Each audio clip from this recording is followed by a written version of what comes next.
qu'est-ce que ça veut dire? Ça vient d'où? C'est le chiffrage qui a été réalisé par la Caisse nationale d'assurance vieillesse, la CNAV, sur ce que l'égalité salariale ferait rentrer comme cotisation supplémentaire dans les caisses de retraite. C'est beaucoup, mais c'est un chiffre à minima, parce qu'il est calculé une fois déduit le financement de l'augmentation des pensions des femmes de 20%. Donc si on faisait l'égalité salariale, on augmenterait les pensions des femmes de 20% et il resterait quand même, malgré tout, plus de 5 milliards d'excédents pour les caisses de retraite. Mais c'est aussi un chiffre à minima parce qu'il ne prend en compte que le régime général, la retraite de base des salariés du privé. Nous n'avons pas d'études similaires sur la retraite complémentaire du privé, l'Agirc-Arrco, ça représente quand même 50% de la retraite des cadres, ni sur la fonction publique, ni sur les régimes spéciaux. Mais on peut projeter des effets similaires. Une augmentation des pensions des femmes et une augmentation des recettes pour les caisses de retraite. Enfin, ce chèque ne vient pas réparer l'ensemble des inégalités professionnelles subies par les femmes. Non seulement les femmes sont payées en moyenne 28% de moins, mais en plus elles sont contraintes d'arrêter ou de réduire leur carrière professionnelle pour prendre soin de leurs proches. C'est la raison pour laquelle le taux d'emploi des femmes est plus faible que celui des hommes. Si on alignait le taux d'emploi des femmes sur celui des hommes, si les femmes étaient plus nombreuses à travailler, c'est près de 10 milliards de cotisations supplémentaires qui rentreraient dans les caisses des régimes de retraite. Celles qui ne sont pas considérées comme actives ne se tournent pas les pouces. Elles font tourner la société, elles s'occupent des enfants, elles s'occupent de nos aînés. Le résultat, c'est qu'elles n'ont ni salaire ni retraite.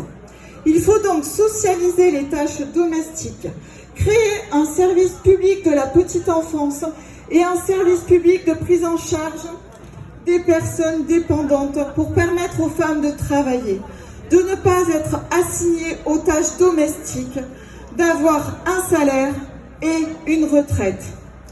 Donc, la conclusion, c'est que ce magnifique chèque, monsieur le patron, n'est qu'un acompte, car il faut ajouter aux 5,5 milliards de cotisations générées par l'égalité salariale les près de 10 milliards apportés par l'augmentation du taux d'emploi des femmes. 10 plus 5 égale... Bravo! Réaliser l'égalité professionnelle permettrait non seulement d'augmenter les pensions des femmes, mais aussi de résoudre l'ensemble du déficit de nos caisses de retraite. Nous avons souhaité aujourd'hui ouvrir le débat sur le fond pour dénoncer les conséquences de cette réforme pour les femmes, alors que nous avons déjà une pension de 40% inférieure à celle des hommes, alors que nous partons déjà plus tard à la retraite. Nous sommes les premières pénalisées par une réforme injuste et violente. Et c'est l'étude d'impact du gouvernement lui-même qui le dit. Mais ouvrir le débat que nous refuse le gouvernement, c'est aussi montrer les alternatives. Contrairement à ce que répètent matin, midi et soir à la télé, il y a de nombreuses alternatives à cette réforme injuste et brutale.